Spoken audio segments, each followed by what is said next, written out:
ici. Je vais passer la parole à Monsieur Schuller de l'ANSES, qui est directeur délégué sciences de l'expertise à l'ANSES, qui va nous présenter la session suivante. Je vous remercie. Merci, bonjour à tous. Donc, j'ai à la fois l'honneur et le plaisir d'accueillir pour la suite de cette journée des rencontres scientifiques sur les nanomatériaux et les microplastiques deux élus de la représentation nationale, Madame la sénatrice Angèle Préville, Monsieur le député Philippe Bolo. Et effectivement, comme vous pouvez le voir, finalement, ces rencontres scientifiques, ce ne sont pas uniquement des chercheurs qui parlent entre eux, c'est effectivement aussi quelle place la science prend au service de la société. Et on a la chance, je pense, en France, à travers notamment l'Office parlementaire de l'évaluation des choix scientifiques et technologiques, dont Madame Préville est vice-présidente et Monsieur Bolo également membre, finalement d'avoir des élus de la représentation nationale qui prennent du temps, qui passent du temps sur nos problématiques, sur la manière dont, dans les laboratoires, les choses avancent, dont les agences d'expertise peuvent s'en saisir, et pour faire justement le lien et le pont entre les attentes de la société, ses préoccupations, et ce qui se passe dans les laboratoires et dans les agences d'expertise. Donc, en plus, ils ont concrétisé ce temps passé à travers un rapport qu'ils vont avoir l'occasion de vous présenter. Je les en remercie chaleureusement. Je ne sais pas si ces rapports ont un H-index, mais en tout cas, je suis sûr qu'ils sont fortement regardés. Madame la sénatrice, je vous passe la parole. Merci beaucoup. Et merci beaucoup à l'ANR et à l'ANSES de nous avoir invités pour la présentation de ce rapport, ce qui est très important puisque c'est le lien avec la société civile en quelque sorte et le lien avec les élus, vos élus qui se préoccupent de ces sujets-là et qui ont bien évidemment envie de faire progresser les choses et en tout cas d'essayer de réduire les impacts santé et environnement de ces plastiques, puisque pour le coup, c'était notre sujet, la lutte contre la pollution plastique. Alors, nous avons mené un travail de longue haleine, mais avec beaucoup de plaisir, à la fois à l'Assemblée nationale et Sénat, comme c'est toujours le cas à l'OPEXT. Et pour la petite anecdote, comment on en est venu à traiter ce sujet? Eh bien, parce que à l'été 2017, je découvre sur une plage, à la dune du Pilat, le premier granulé de plastique industriel, et je ne sais pas ce que c'est. Et je suis affolée parce que j'en trouve 1, 2, 3, j'en trouve plein. À ce moment-là, c'est sur le banc d'Arguin, et je me demande ce que c'est. Et je vais découvrir après que ce sont des granulés de plastique industriels, etc., etc. Et donc, par tout un cheminement, je vais arriver par saisine à demander ce travail à l'OPEX. Et Philippe Bolo s'est joint à moi pour ce travail. Et donc, nous avons mené une sorte d'enquête donc sur plusieurs mois, 9 mois. Et donc, nous rencontrons à nouveau aujourd'hui, et je salue Fabienne Lagarde de loin, des chercheurs que nous avons rencontrés à ce moment-là, beaucoup de tous les acteurs de la chaîne qui concerne les plastiques, des metteurs en marché, des fabricants, enfin de toutes sortes, tous les collectivités territoriales. Donc, on a fait un gros travail. Et voilà, c'est le fruit de ce travail que nous allons vous présenter aujourd'hui. Et donc, nous allons le présenter à 2 voix. Mais je vais peut-être laisser la parole à Philippe s'il veut dire quelques mots avant que nous commencions. Merci, merci Madame la sénatrice. Moi, je rajouterai juste une chose, c'est remercier ce que j'ai vu dans les participants ou ici avec nous en présentiel ou à distance, un certain nombre de scientifiques, de chercheurs qui ont contribué à notre travail, qui nous avaient qui avaient gentiment accepté nos invitations de les auditionner. Donc merci à eux, parce que sans leur contribution, on n'aurait pas pu faire tout ce travail-là. Et merci, c'est vrai, on est même allé avant le premier confinement, aller sur place dans quelques universités et à la rencontre de quelques laboratoires. Donc, je vais commencer tout de suite la présentation de ce rapport. Alors d'abord, les plastiques, comme ça a déjà été expliqué avant, sont, et ça, c'est finalement quelque chose d'important à dire parce que c'est peu connu de la plupart de nos concitoyens, c'est non seulement le polymère, mais ce sont les charges, les plastifiants, les additifs qui sont ajoutés, ce qui mène finalement à avoir des plastiques qui sont de nature chimique très différente, des centaines, parfois, voire des milliers. Quand on parle de polyéthylène, eh bien, il y a plein de sortes de polyéthylène différents. Nous avons dans les plastiques, les thermoplastiques qui vont être recyclables facilement de façon mécanique, puisque je vais parler principalement du recyclage mécanique, puisque c'est celui qui est en place actuellement. Les thermodurcissables qui ne le sont pas, On distingue bien sûr l'origine des plastiques qui peuvent être d'origine fossile, puisque cela vient du pétrole, ou d'origine biosourcée, provenant de la biomasse. Et enfin, on a sur la fin de vie des plastiques qui peuvent être biodégradables, comme on l'a déjà signalé. Alors, les plastiques sont des matériaux qui sont extrêmement polyvalents, qui ont d'excellentes qualités pour les objets qu'on veut fabriquer. Légèreté, faible coût, résistance, en quelque sorte, mais peut-être un de leurs défauts principaux, c'est qu'ils cassent et qu'ils ne sont pas réparables. En tout cas, ils se sont imposés dans notre société et on a du mal même à envisager maintenant une vie sans plastique. En moins de 100 ans, le plastique est devenu le 3e matériau le plus fabriqué au monde après le ciment et l'acier et on est en gros autour de 400 millions de tonnes par an. Le rythme est exponentiel et on a effectivement une courbe qui est une parfaite courbe exponentielle et on n'est pas en bas, hein, on est déjà sur une grande montée. Et si on ne fait rien pour juguler cette production, on sera au double d'ici 2050. Ces plastiques, donc si on était en 1950 à peu près à 800 grammes de production de plastique par habitant, on en est actuellement à quasiment 60 kg par habitant de la Terre. Hein.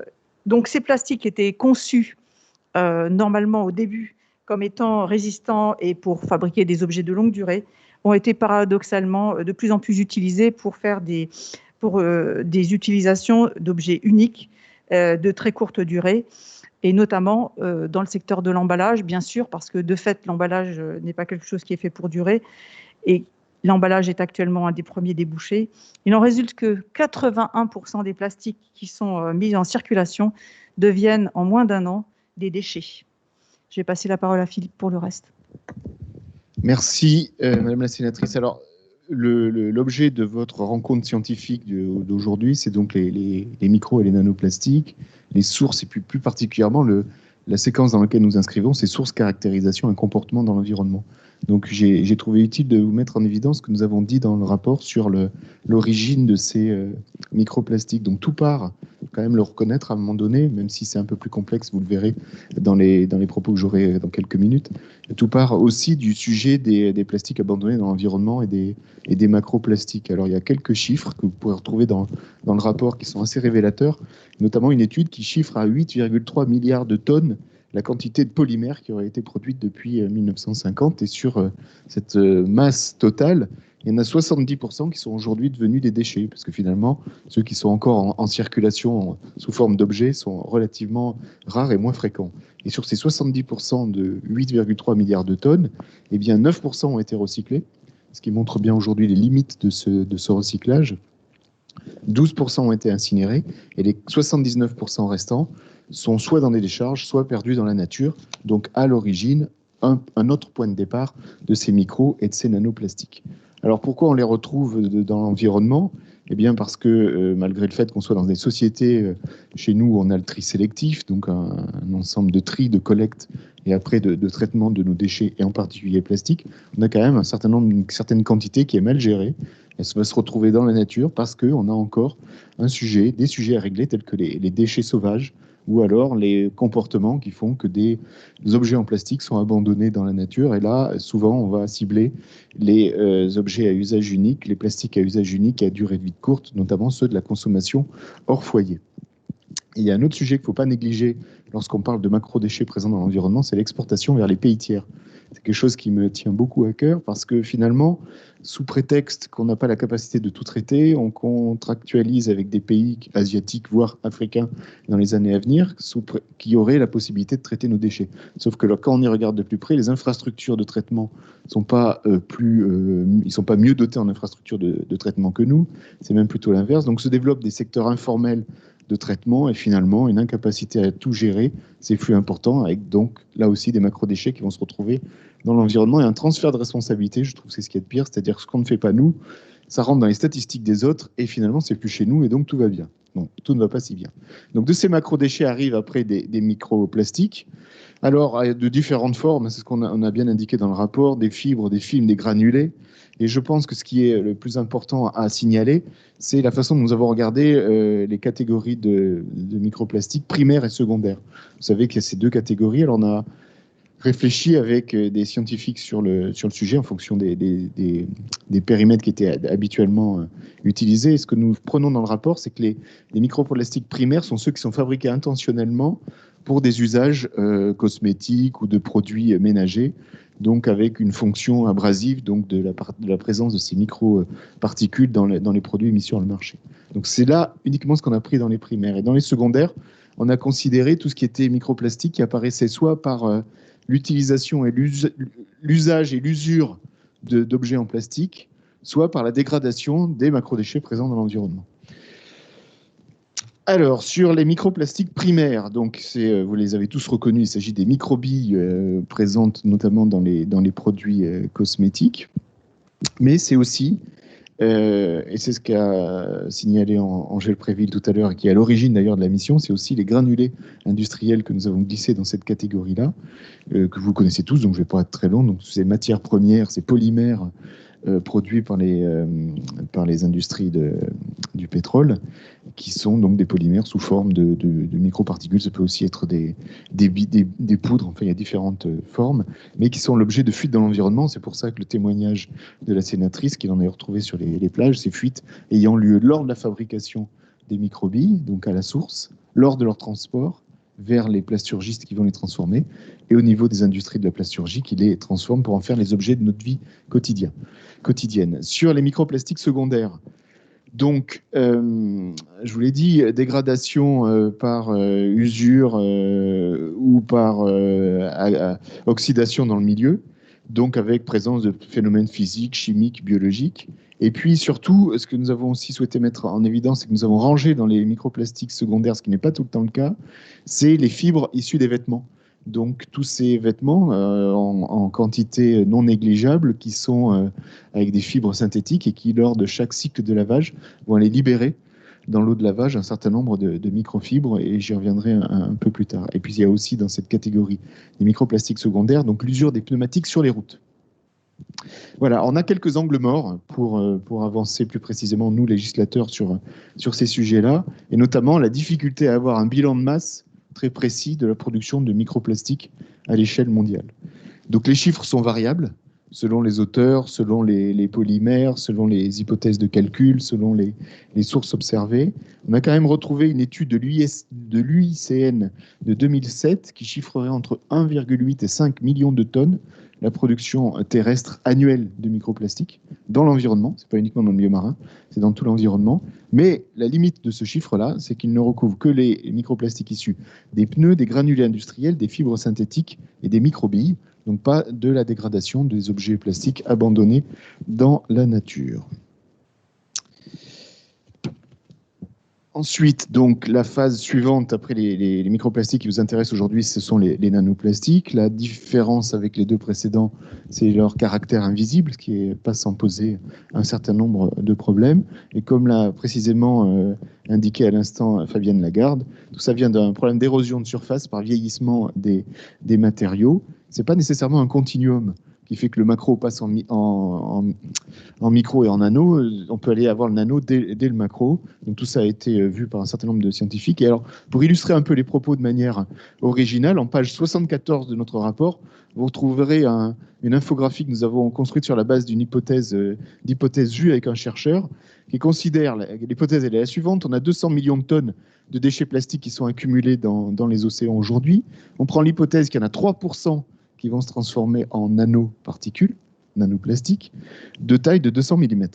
Eh bien, ces hypothèses-là conduisent à dire qu'on est à 1,4 10 puissance 27 particules pour montrer le caractère, la difficulté que le cerveau humain a à se représenter cette dispersion des microplastiques dans l'environnement. Voilà, et puis donc pour terminer sur ce sujet-là, cette transformation, ce passage des macros, micro, nano, ben évidemment c'est des facteurs abiotiques et biotiques. Sur les facteurs abiotiques, ben ça je pense que ça a été aussi présenté aujourd'hui, les ultraviolets, l'oxygène, l'eau, pour des phénomènes de photooxydation, d'oxydation, d'hydrolyse, et amplifiés plus ou moins avec les paramètres du milieu, peuvent être le vent, les vagues, la présence des variations de température, la présence de matériaux qui érodent, quoi.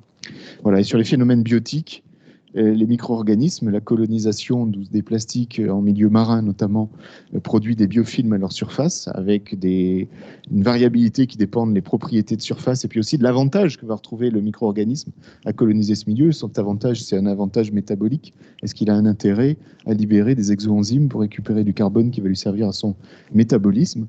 Voilà les principaux points que nous avons regardés dans ce document-là, avec dernière chose, des angles morts ici aussi sur les nanoplastiques, ne serait-ce que sur leur comportement. On avait eu une audition très intéressante sur le comportement colloïdal de ces nanoplastiques qui interpellait pas mal notre réflexion. Alors, tous ces angles morts ne disent pas qu'il faut rien faire. Au contraire, par analogie avec d'autres particules nanoparticulaires dont on sait les avantages et les inconvénients, il faut faire attention à ces nanoplastiques parce que cette taille nanoparticulaire, c'est une possibilité de translocation et d'entrer dans les cellules. Bien, donc cette pollution est une pollution qui est diffuse et qui est susceptible de constituer, et on l'a vu dans les précédentes présentations, une menace pour les écosystèmes et la santé humaine. Alors si cette pollution est en général associée à la mer, ce qu'on a découvert, c'est que 80% de cette pollution vient des activités terrestres, même si les activités maritimes y contribuent pour 20%, et notamment pour les 640 000 tonnes de filets de pêche qui seraient abandonnés, qui constituent ce qu'on appelle la pêche fantôme chaque année dans les océans au niveau mondial. Donc le transport maritime par les containers est aussi sujet à pollution plastique, toutes les activités de plaisance et également les activités de pêche et d'aquaculture qui emploient maintenant du matériel en plastique, alors que historiquement, c'était des matériaux, disons, naturels qui, lorsqu'ils étaient abandonnés ou cassés ou pouvaient se dégrader de manière naturelle dans l'environnement et ne poser aucun problème. Cette pollution, les pollutions ponctuelles se retrouvent sur l'ensemble du globe et c'est actuellement de plus en plus documenté de manière régulière dans les journaux. Alors donc cette dispersion des plastiques suit un processus dynamique, c'est-à-dire il y a les fuites, ensuite cette dispersion va suivre, va être dans l'air, par exemple comme les microfibres textiles qui constituent une pollution très importante qui n'est à ce jour peut-être pas suffisamment suivie et qui nécessiterait des recherches, je pense, notamment sur les atteintes respiratoires. Elles vont suivre les réseaux d'eau usée ou d'eau pluviale également. Elles vont être elles vont aller dans les fleuves, les rivières et finalement dans les océans, suivre les courants marins et se retrouver dans ce qu'on appelle les gyres, qui sont ces accumulations, ce qu'on a appelé septième continent et qui ne sont en fait que des soupes de plastique, notamment de microplastiques très petits, et qui donc constituent une pollution importante qui est documentée et qui est arrivée à la connaissance du public et qui effectivement a suscité des émotions. Cette pollution, elle a des conséquences multiples. Alors pour l'économie, pour la biodiversité, pour la santé humaine. Alors pour l'économie d'abord, le programme des Nations Unies pour l'environnement estime qu'à l'échelle mondiale, les dommages annuels causés aux environnements marins atteignent 8 milliards de dollars. Alors les secteurs les plus impactés sont la pêche, le tourisme et le transport maritime, par exemple. Bien évidemment, pour la pêche, on aura des captures moindres de poissons, on aura des avaries sur les bateaux. Pour le tourisme, comme exemple, par exemple, le nettoyage des plages qui revient au sein de l'Union européenne à 630 millions d'euros par an. Et pour les infrastructures portuaires, par exemple, je vais citer l'exemple du port de Barcelone qui consacre 300 000 euros par an au nettoyage de son port, et notamment à cause de cette pollution plastique. L'impact sur la biodiversité ne va pas se limiter aux images habituelles d'étranglement, d'ingestion et d'enchevêtrement, qui sont pourtant des phénomènes très importants, même si quelques images laisseraient croire que ce sont des cas isolés. En fait, non. Toutes les espèces de tortues sont concernées par les enchevêtrements et les filets fantômes de pêche, notamment au large de l'Australie, occasionneraient la mort de 14 000 tortues par an. De facto, 1,4 million d'oiseaux marins et 14 000 mammifères seraient touchés et retrouvés morts chaque année en raison de l'ingestion de microplastiques.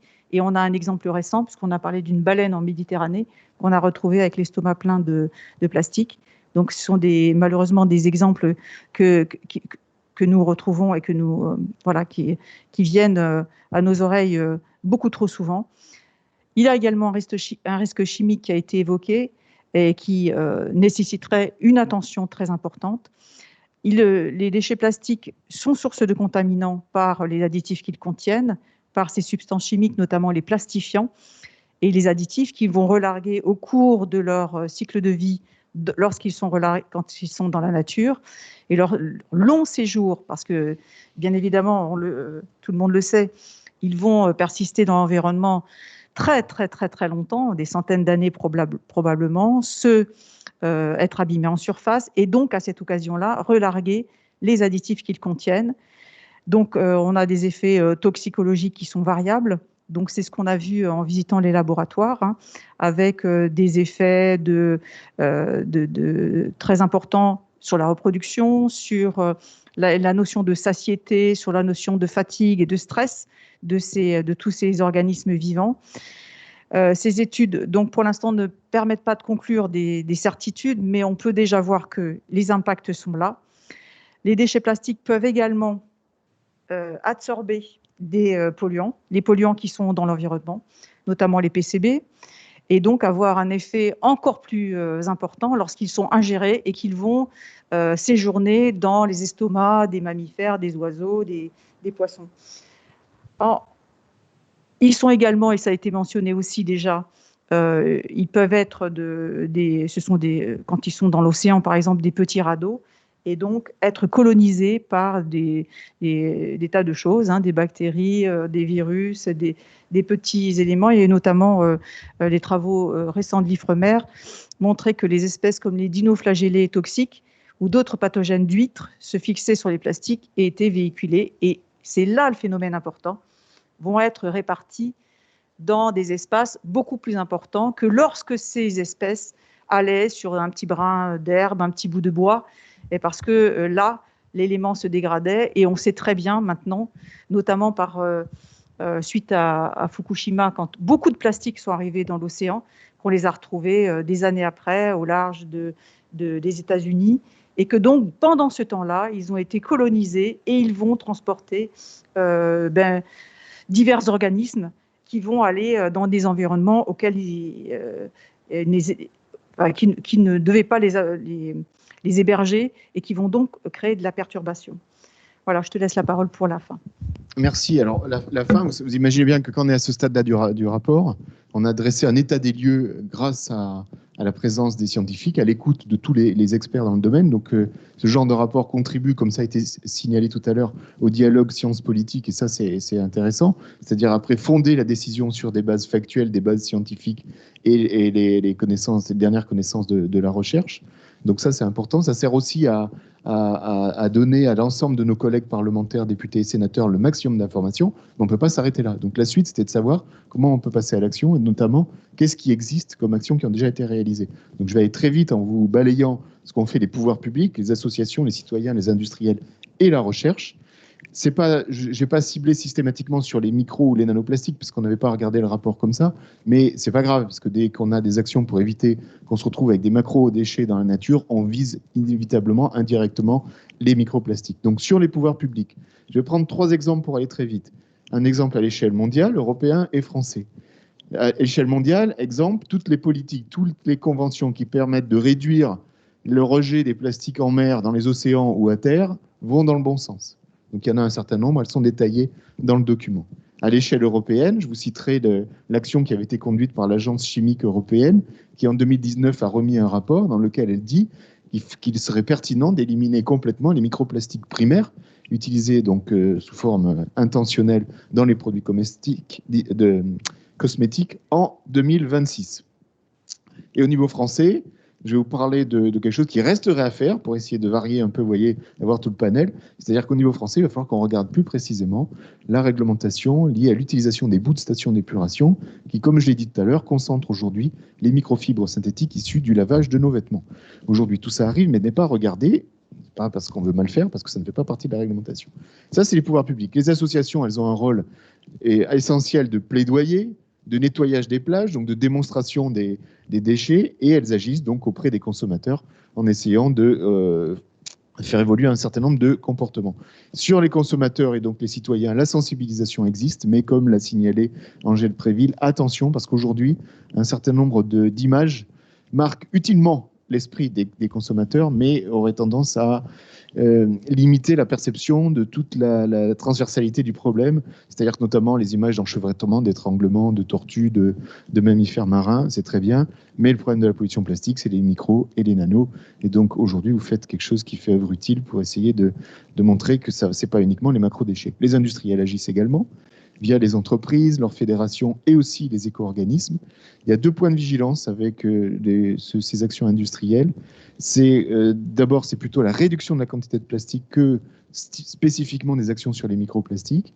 Et puis, il faut bien distinguer ce qui est de la réelle ambition, de la profondeur et de l'envie d'aller vers un meilleur pour l'environnement, de ce qui est uniquement le greenwashing pour l'environnement. Et les sciences, pour terminer, vous trouverez en page 178 du rapport toute une partie qui vous détaille ce que font les scientifiques. Et si on doit résumer 2 idées clés, c'est qu'on a la chance d'avoir en France un GDR Polymères et Océans qui est spécialisé sur le sujet, à tel point que, avec Madame la sénatrice, on est en train de travailler sur un projet de résolution qui permettrait de dire ce savoir-faire français pour être transposé au niveau international pour essayer d'avoir une espèce de GIEC du plastique. Et 2e idée clé qu'il faut retenir, c'est nécessité de prolonger, d'appuyer encore plus la recherche dans ces domaines-là, parce que quand on regarde les chiffres, comme vous le trouverez dans le document, on se rend compte que les États-Unis et la Chine dominent en termes de nombre de recherches, de références, et il ne faut pas qu'on perde la main. L'Europe, déjà raisonnons au niveau de l'Europe, et la France ensuite. Donc, bien évidemment, comme l'a dit Philippe, pour nous, c'est très important que la recherche continue, notamment sur le sujet des microfibres et de toutes les microplastiques qui sont dans l'air, parce que c'est un sujet de santé important. Enfin, moi, ça m'apparaît comme ça, et je pense que j'espère qu'il y aura des projets dans ce sens-là. Et après, pour vous dire un petit peu, avec Philippe, quand on a présenté le rapport, on l'a présenté à l'OPEXT, et on l'a présenté également au Sénat, dans ma commission, qui est la commission d'aménagement du territoire et développement durable. Et alors que l'année précédente, j'avais demandé un débat au Sénat sur la pollution plastique, avec quelques interventions qui parlaient de plastic bashing, là, tout a changé. C'est-à-dire que déjà, il y a eu une sensibilisation dans les médias, et que tout le monde est un peu plus sensibilisé au problème 1 an après. Mais quand on a présenté notre rapport, c'est-à-dire un travail, avec tout ce qui était documenté, notamment par tous les chercheurs que nous avons auditionnés, c'est-à-dire avec des bases sérieuses de débat, tu pourras témoigner, ça a eu un impact très important sur mes collègues sénateurs. Dans la foulée, j'ai présenté, quelques mois après, une proposition. Alors nous, les parlementaires, on peut présenter des petites propositions de loi. Donc on a cette possibilité-là. Donc j'ai présenté une petite proposition de loi comportant 4 articles sur la pollution plastique. Ma proposition de loi a été votée à l'unanimité au Sénat, et même ont été rajoutés 2 petits articles additionnels, notamment pour limiter les terrains synthétiques de sport à l'horizon 2026, qui est déjà bien parce qu'en Europe, ça n'est même pas décidé. Et autre chose également sur les lâchers alors moi, c'était les lâchers de ballons de baudruche, et on a rajouté les lanternes aussi. Donc voilà, il y a des choses qui changent, et notamment parce que tout le monde est de plus en plus conscient de la chose. Et c'est important et parce que les parlementaires, contrairement à ce qu'on pourrait croire, le font. C'est-à-dire qu'on est suffisamment nombreux pour avoir chacun des intérêts différents, mais on peut mener après ces problématiques-là. J'espère beaucoup parce que ma proposition de loi a été votée au Sénat, qu'elle soit reprise à l'Assemblée nationale et que cela fasse après législation, c'est-à-dire que alors il y a dedans un encadrement encore plus contraignant pour les granulés de plastique industriel, mais vous avez compris parce que quelque part ça vient un petit peu de là. Et puis sur l'interdiction des microbilles dans les détergents, parce que là c'est un vrai sujet aussi. Comment on laisse ces petites choses encore qui vont finalement dans l'eau directement et qui vont persister très très longtemps. On est en train quand même d'accumuler dans notre environnement du plastique partout. Et moi qui suis un petit peu, qui suis très vigilante à tout ce qu'on peut entendre, j'ai entendu récemment qu'on trouvait des microfibres dans les eaux polaires. Et c'est le polluant le plus important qu'on trouve, des microfibres.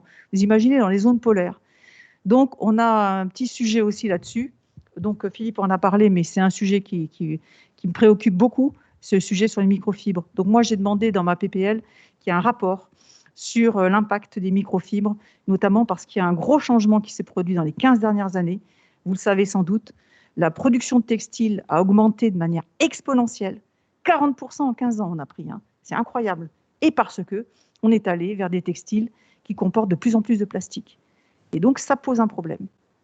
Je ne sais pas si vous avez vu cette image d'un jean qui avait été enterré il y a 20 ans et qui contenait un petit peu de plastique, je pense que c'est de l'élastane, qui a été ressorti. Et qu'est-ce qui reste? La trame du plastique, c'est tout. Donc voilà, ça doit nous interpeller et nous faire réfléchir. Voilà, et en tout cas, on vous remercie beaucoup pour l'invitation. Et on remercie beaucoup, je le redis, tous les chercheurs qui ont voulu nous consacrer un peu de temps lors de notre travail.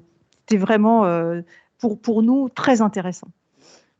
Madame la sénatrice, monsieur le député, merci beaucoup pour cette présentation. Je crois que ce qui était très marquant, c'était finalement, avec le recul que vous avez pris, de nous donner les quelques chiffres qui permettent de mesurer l'ampleur du sujet.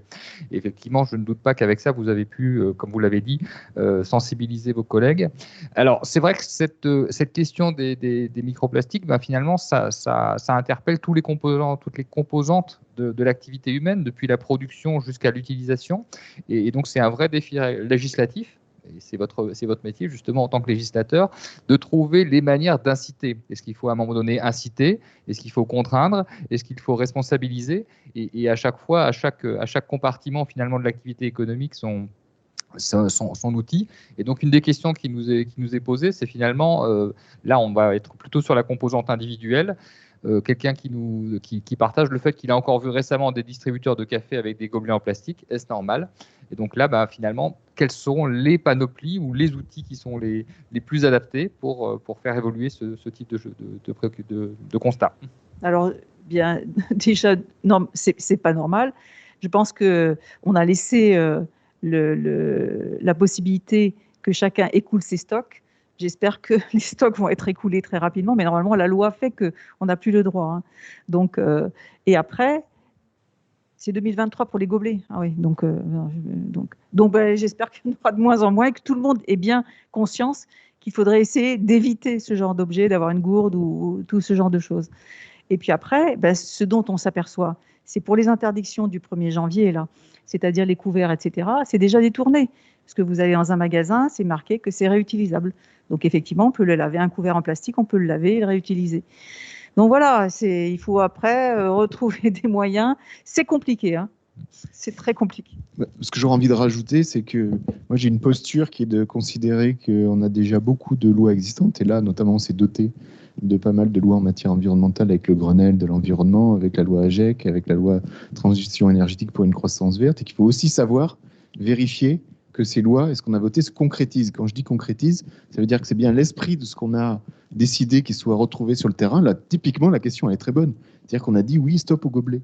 Mais on a vu les gobelets de la restauration, etc., quand je regarde le texte. Et les gobelets des distributeurs, c'est une autre forme de concrétisation. Donc notre boulot à nous, c'est aussi d'aller vérifier que notre intention, notre vote se traduit bien dans les faits, dans les délais des décrets administratifs et dans l'application sur le terrain. Donc ça, c'est une excellente question qui montre que, voilà, il y a parfois des nuances, il faut aller chercher où se nichent les détails pour être sûr que la loi s'est bien appliquée correctement. Et oui, et nous, on travaille sur le suivi des lois.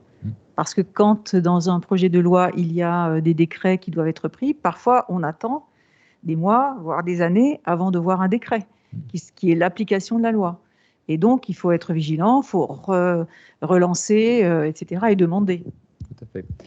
Alors, Une deuxième et dernière question, puisqu'après il y aura le temps de la pause avant de reprendre les travaux cet après-midi. Je crois que nos auditeurs ont vu que vous aviez regardé les choses très en détail, de manière très précise. Et cette question, en fait, elle est de dire, ben voilà, vous avez regardé tout ce qui est problématique de dissémination des plastiques dans l'environnement, notamment à travers les déchets. Alors pas forcément, là, on l'a compris, de manière de plus en plus petite, ça peut avoir des étapes plus rapides. Et la question qui est posée, c'est est-ce qu'il y a eu dans les travaux menés un regard porté sur les déchets qui ne sont pas seulement mis en décharge, mais enfouis. Et est-ce que eux sont, d'après vous, une source de problématique par rapport à ce sujet plastique et microplastique? Bien sûr. Je ne me souviens plus quand est-ce que c'était. On a vu sur un terrain, une présentation ou sur un terrain agricole, je crois que c'était près d'Orléans, où on avait, où des chercheurs avaient exhumé ce qui avait été enterré et qu'effectivement, on a des gros soucis avec ça. Et récemment, je crois que c'était dans les Pyrénées-Orientales, quand il y a eu des inondations, où il y a eu des déchets comme ça qui ont été libérés et qui se sont répandus partout. Oui, ça pose un problème. Et oui, on aura sûrement à gérer ça. Et vous imaginez bien que le coût que ça va avoir de revenir sur tout ce qu'on a enfoui. Et donc, avoir une vigilance. Cela dit, sur les déchets, on a des vrais gros sujets. On a, je crois que c'est dans la région sud, où il y a quand même, j'ai appris récemment, 600 000 tonnes de déchets qui vont ailleurs, puisqu'ils ne sont pas en capacité de gérer. Oui, donc on a, et c'est ce qu'on a mis dans nos propositions, on a intérêt à réduire, parce qu'on ne sait pas gérer tous les déchets qu'on génère. Il y en a qui sont exportés, plus ou moins bien gérés. Donc voilà, il y a un gros travail à faire, un gros travail de sensibilisation, parce que dès qu'on met quelque chose à la poubelle, chacun imagine, alors surtout quand c'est marqué recyclable, etc. Tout le monde s'imagine que ça va être fait. Moi qui étais professeur avant, j'étais professeur de physique-chimie, je disais toujours à mes élèves, c'est pas parce que c'est marqué recyclable que ce sera recyclé. C'est recyclé si vous le mettez au bon endroit. Et encore, vu ce qu'on a appris, comme il n'y a pas toutes les filières, le recyclage n'est pas si évident que ça. Donc, attention avec l'idée qu'on pourrait se faire toute simple, que parce que c'est marqué recyclable, tout est bien fait. Pour compléter la réponse à la question sur les déchets enfouis, oui, là, il y a la loi AGEC a poursuivi la trajectoire prévue par d'autres lois qui disent qu'on va aller de moins en moins vers l'enfouissement.